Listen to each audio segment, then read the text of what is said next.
21st century poetic licensed poems from the heart by Robert P. Fitton. People. The greatest. The kid came into town, cocky and brash, punching holes in the air. He challenged them all in a continual tirade, 210 pounds.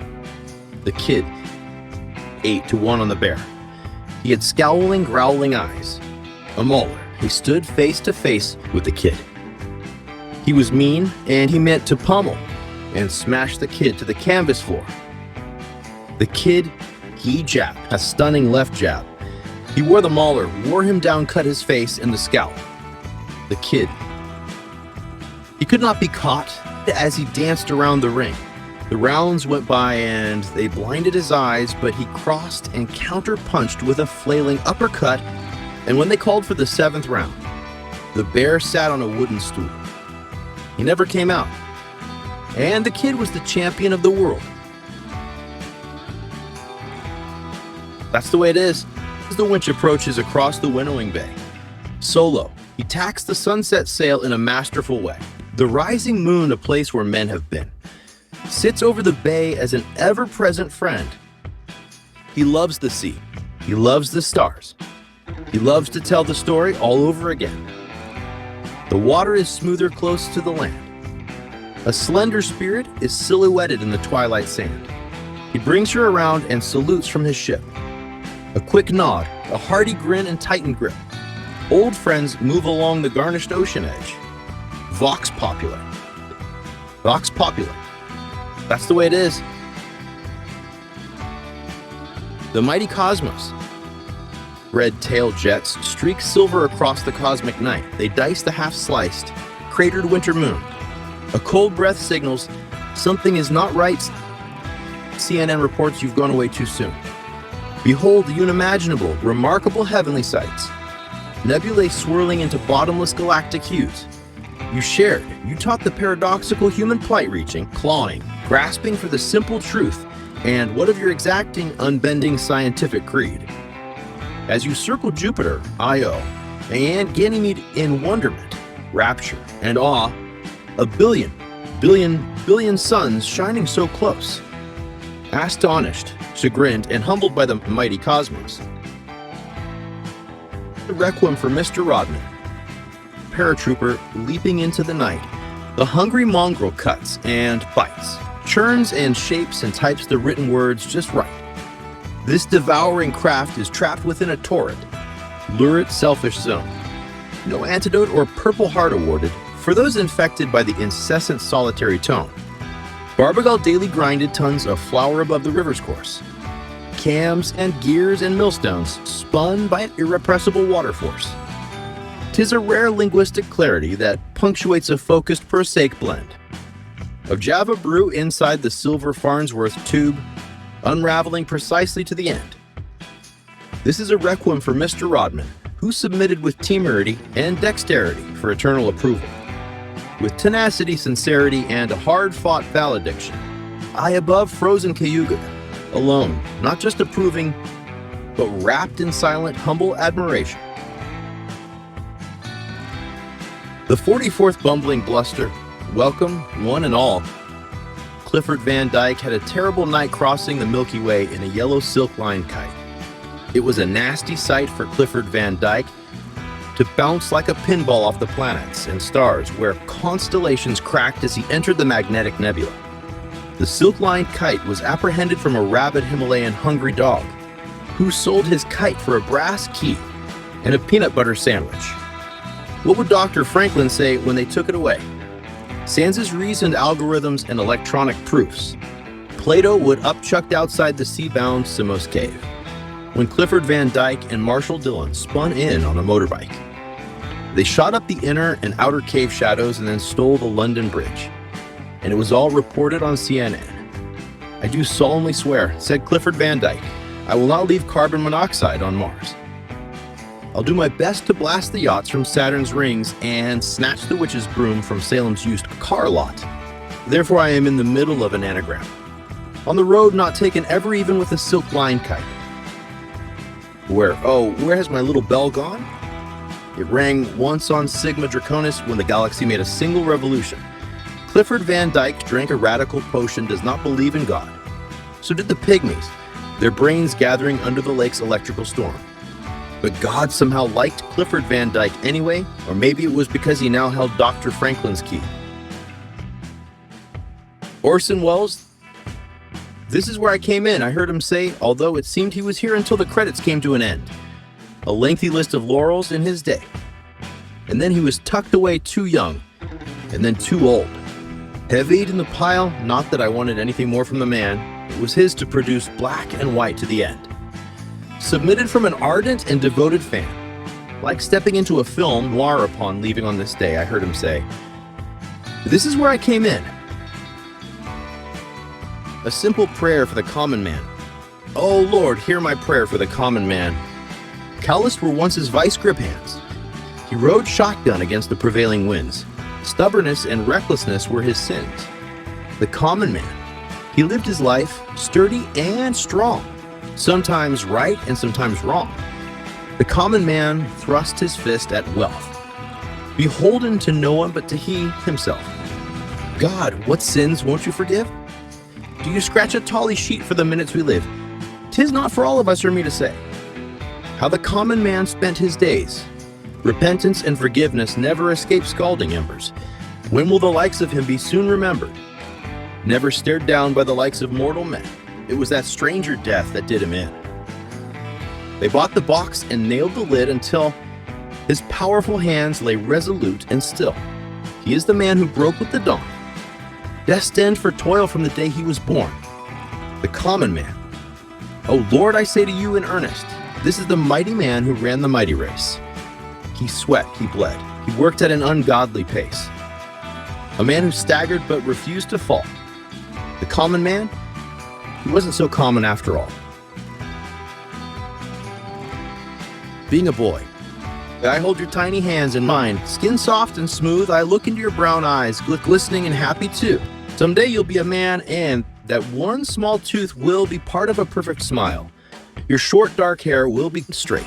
The tender new little face will have a beard to shave. Sounds will be sentences as the crawling infant becomes a man. I'll hold those little hands. Many years are yet to come in between the baby and the man. It's all wonder and joy. It's the time for a boy to be a boy.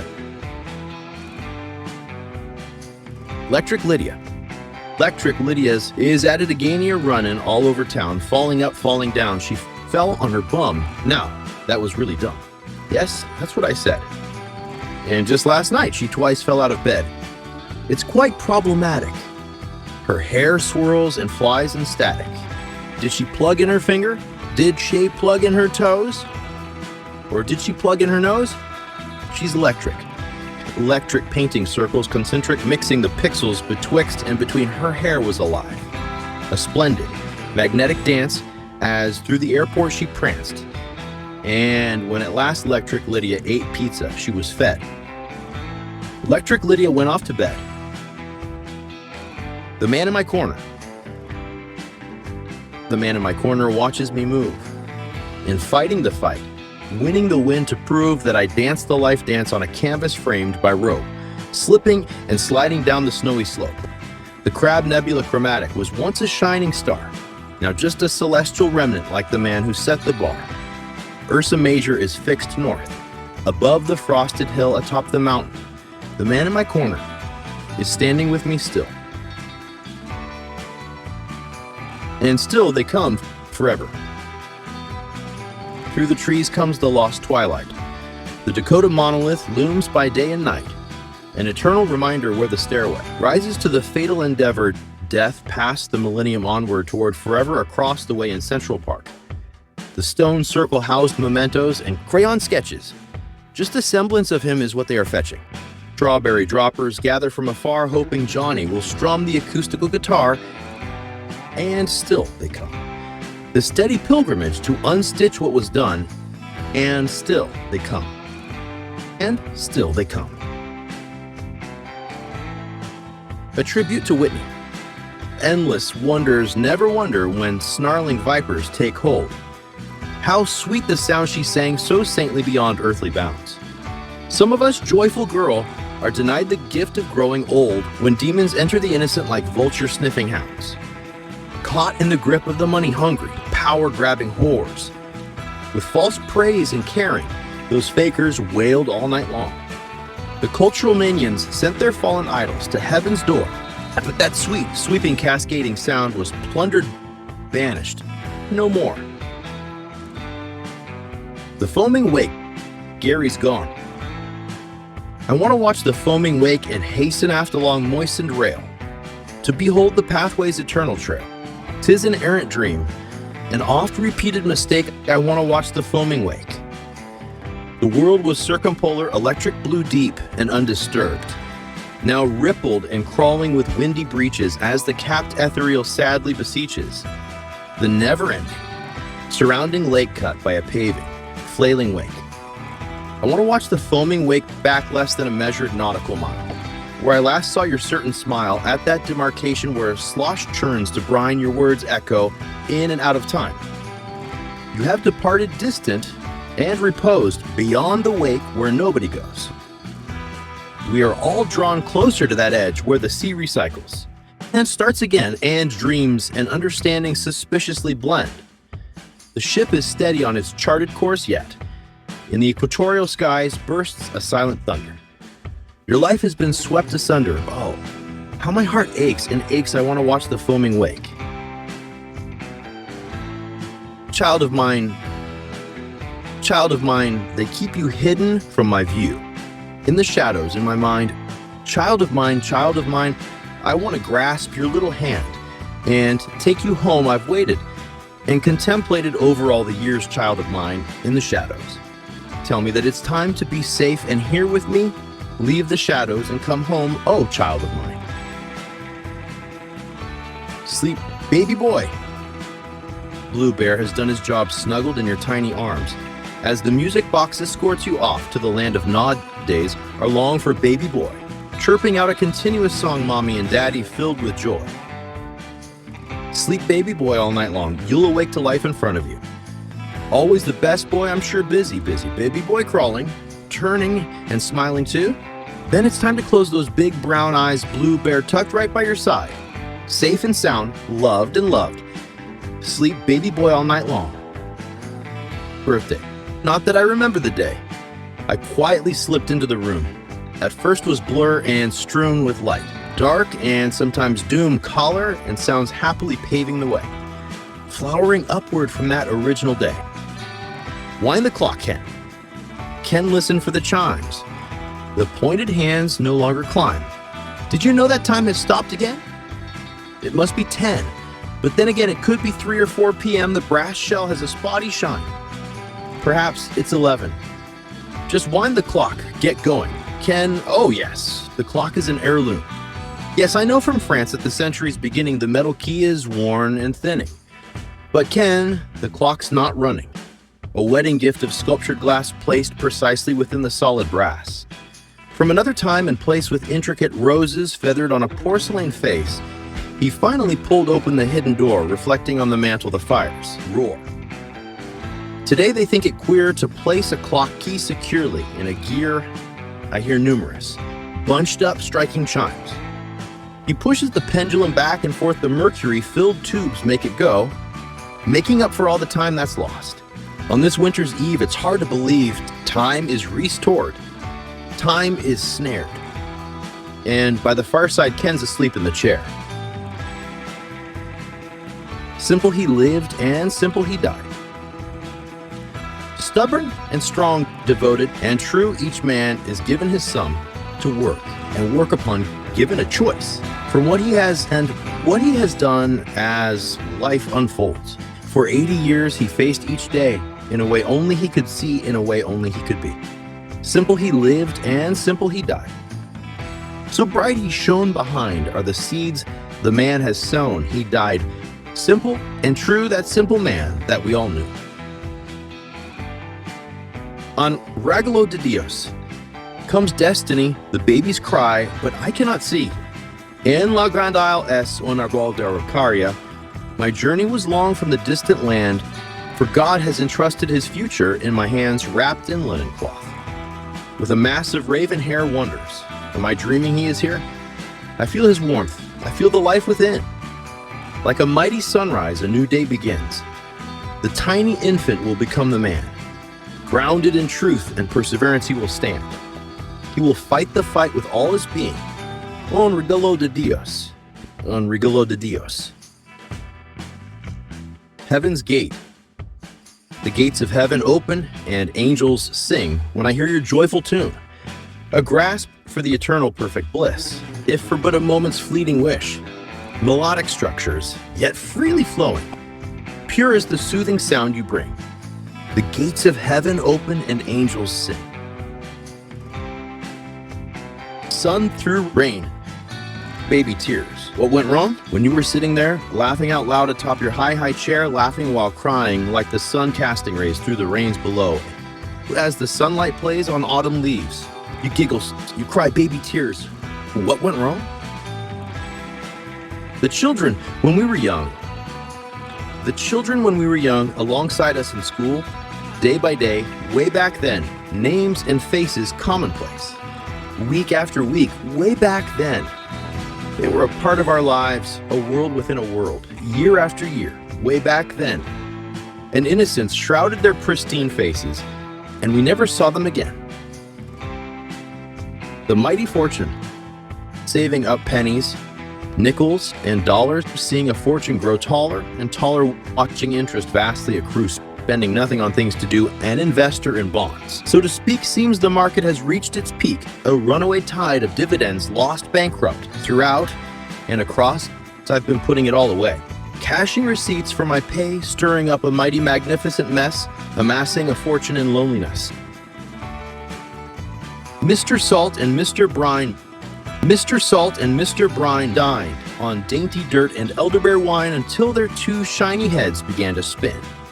Said Mr. Salt, by golly, the sudsy tides come in, and the horizon, she's within our reach. So they tiptoed around the bathtub ring to the beach. What a day for cotton clouds, said Mr. Brine. Let's see what we cannot find. They turned to each other in a genuine fit of two because the sky and ocean were finally matching blue, said Mr. Salt to Mr. Brine. Pour me a puffy glass of sea. Oh, no, said the huffy Mr. Brine. That glass of sea is me. No, I insist the sea is me, said Salt, breaking a breaker. They shook their clammy hands, and it was a deal. All the wet water in the gargantuan world they would steal. At the summer solstice, in a Model T, they skidded in the sand. With a stratospheric straw, they drove away from Disneyland, because matey 7 seas are so much fun to defund. Ahoy, 2 heads are always better than 1 at one. The belated birthday. I forgot. Yes, I forgot. Okay, I forgot. Okay. Birthday wishes expressed for naught.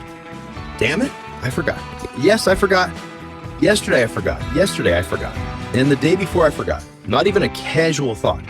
At least since last year. I forgot. Yes, I forgot. Yawn. Happy birthday from a humbling stumbler. Apologies for being the prefect birthday bumbler. My spin cycle was set on rumble tumbler. Yes, only I am to blame for candles without flame. Such shame. A birthday forgotten just the same. Is it a wonder I would perform such a blunder? That I, the master of Dumbler, and Dumbler should construct a such crushing crumbler?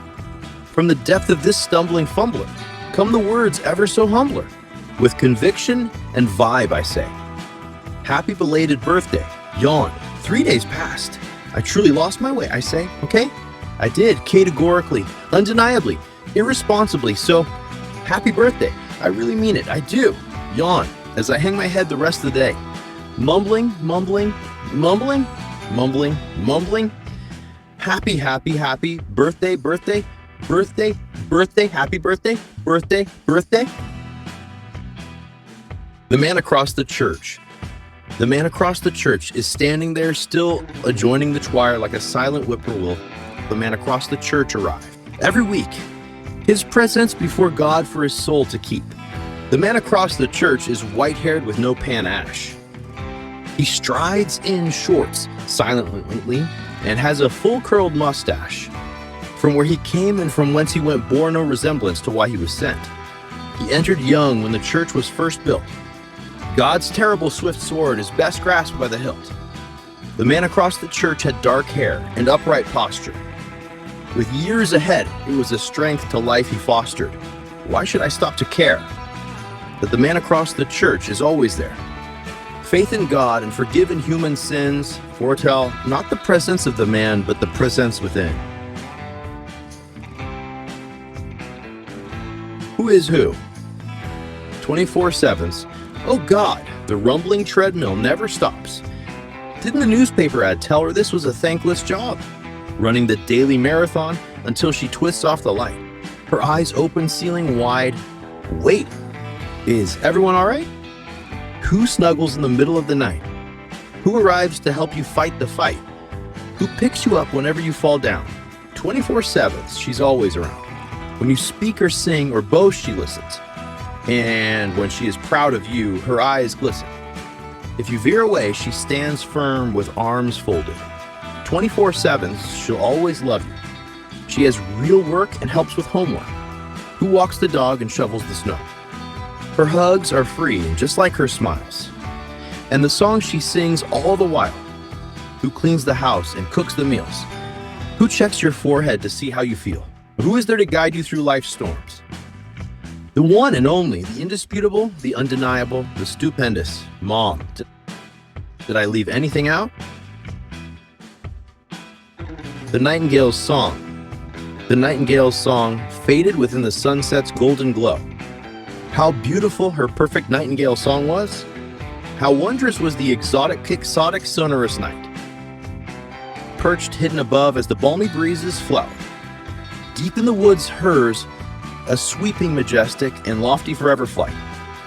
Heartless winter will advance, deep and colder. Her essence, that luminescent presence in the dark. Where the quiet snow resides, fixed eternal in my heart. Season after season as I grow older. Deep in the woods, that faraway longing, until I, too, will depart.